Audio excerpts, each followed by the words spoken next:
The 14 days ultimatum on mass action is going to expire on Wednesday this week. And I know those who are really the Azimio supporters have been trying to second guess on which route Raila Odinga is going to give to the supporters. So I have been trying to track his recent speeches on what is happening. And I noted something yesterday in Kisumu. He said that he has tried to charge the all ODM structures, the party chairmen from different counties, to mobilize the youths ahead of that mass action as they wait for that direction. And that is a strategy that many political commentators have been looking at it like, is it suppressing the Azimio? Or do Azimio lack the structures? Or what exactly? Or where does this put the Azimio la Umoja momentum? Yesterday, everyone was in Kisumu for the burial of Ker Otondi, Willis Otondi, but there are some few, but then some were not there. So the discussion about Raila's next course of action is something that comes up. And I want us to look at something that have just been released by Philip Etale, the director, communication director at ODM Party. Before we look at that, I would kindly request you to subscribe to our channel, click the notification bell, and like our video. Thank you for those who are watching from different parts of the country. I am still urging you guys.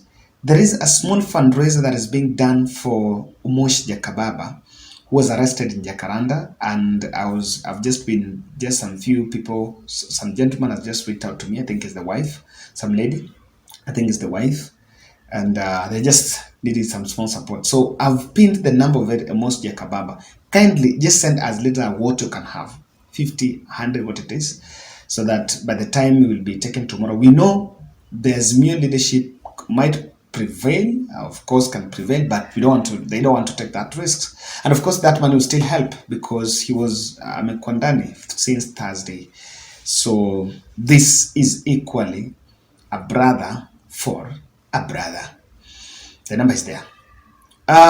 Ladies and gentlemen, I want to comment about Philip Etale's statement. Philip Etale has released a report, a schedule of what Raila Odinga will be doing from Friday. On Friday, the Azimio la Umoja Brigade will pitch camp in Migori, that is of the Nyanza region. Then, after Migori, the Azimio la Umoja on Saturday will be in Narok, where they will be hosted by Senator Ledamo Lekina. Then, on Sunday, they will be in Mombasa. In Mombasa, I hope they will be hosted by the governor. Then after Mombasa, they will fly and hold another rally on Monday in Kilifi. Then after Kilifi, they will retreat back to Nairobi. And after which, maybe within those rallies, they shall have given a direction on the next course of action. So that is a bit of it.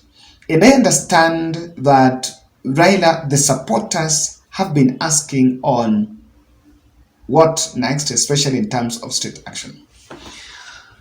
There is an observation I want to make, and many are asking, why do you think Raila is trying to snap the counties that are perceived to be pro-Ruto, or rather the Mount Kenya and the Rift Valley region?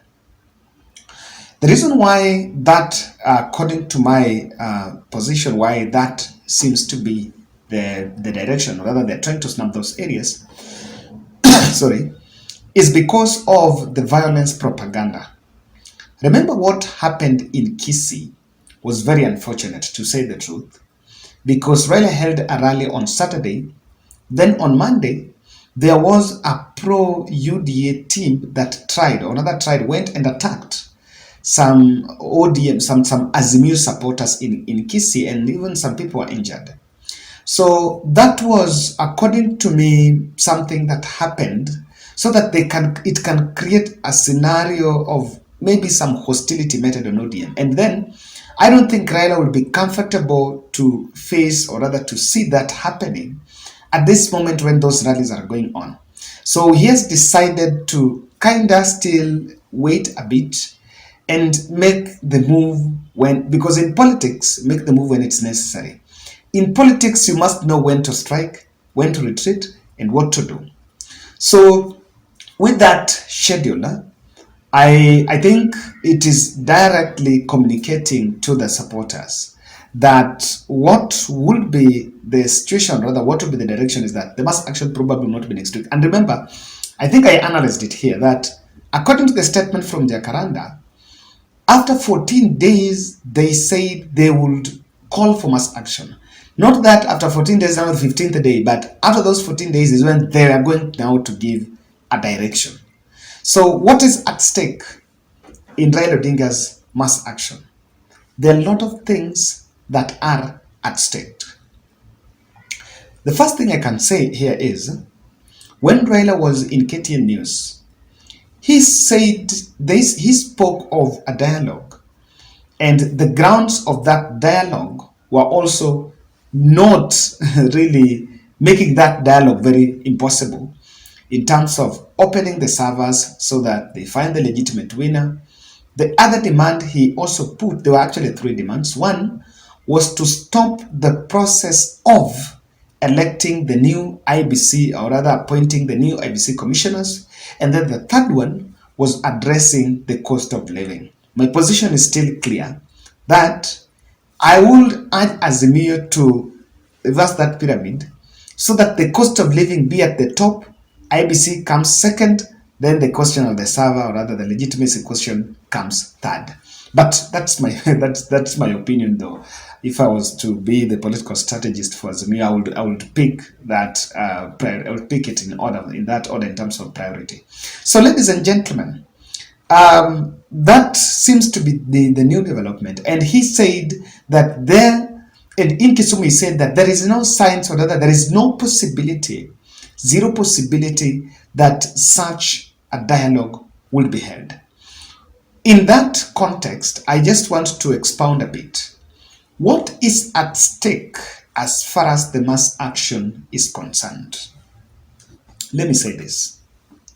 Within the Azimio rank and file, there is a possibility that some elements are not pro-mass action. I am speaking about this passionately. And Raila will still want to firm up the support, apart from the masses down here, the ranks and file.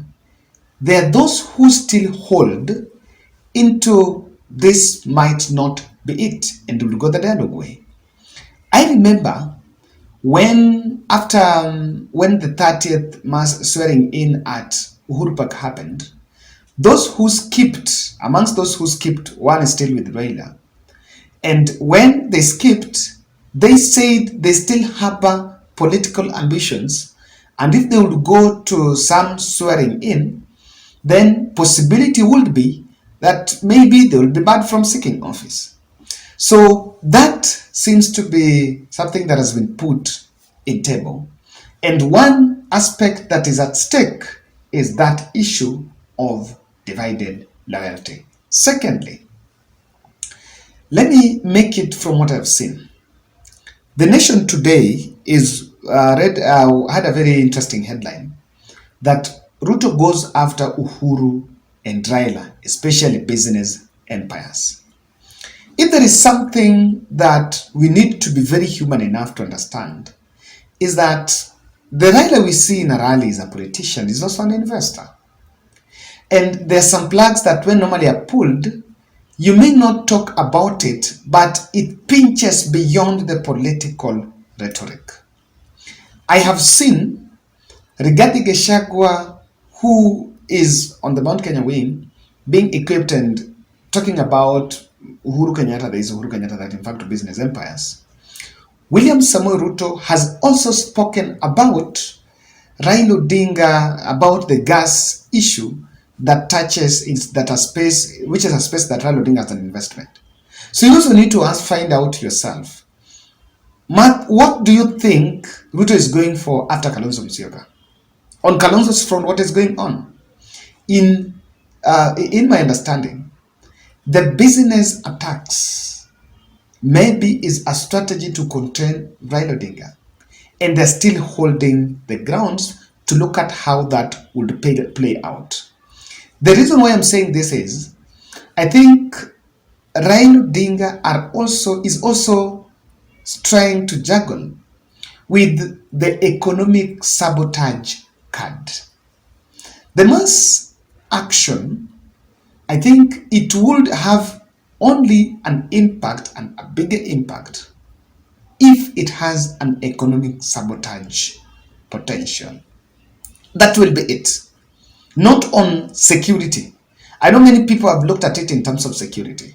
So those who are assessing are also asking, trying to find out. It may not be, it might be a very secure one, and of course a very peaceful one. But then, where will it pinch? Because the mass action is supposed to be a pinching. It must pinch. It must bring Ruto to realization that things are not good. So the other one thing that I think is holding stakes here is, what is the potential of it creating a difference in the mindset of William Ruto and Rigathi Gachagua. Lastly, I think the issue of William Ruto, there is a little card that William Ruto had, and that card is what is called the law. Some of what Raila Odinga has been demanding, I've been wondering, of course, you can't try to challenge them in the public opinion. But what Ruto has been doing is using the document, the constitution as the document. We all know that in the appointment of the selection panel, ODM refused to present a candidate, which was from the PSC, Presidential Service Commission. And when ODM refused to present a candidate, what happened is, the PSC, the Public Service Commission, decided to advertise those positions. They were advertised, interviews done, and picked the very day, and the next day, the swearing in was being done. So the swearing in on IBC selection panel was done, but it was done within the prefix of the law. But Raila Odinga has been demanding that it has a different approach. In fact, for me, I normally say one thing, that those who have been saying that opposition needs to do their card on parliament and on the law on that need to appreciate that the same law, the parliamentary standing orders that we have, are already providing a ground for the government of the day to reign around others. So that is what of which has pushed people, or have been pushing opposition to the streets. But on this one, I can tell you that it's also a strategy. Even if you had to call for mass action on Wednesday, the last rally they held was, I think, some week ago. It will not be prudent, because how will you even marshal?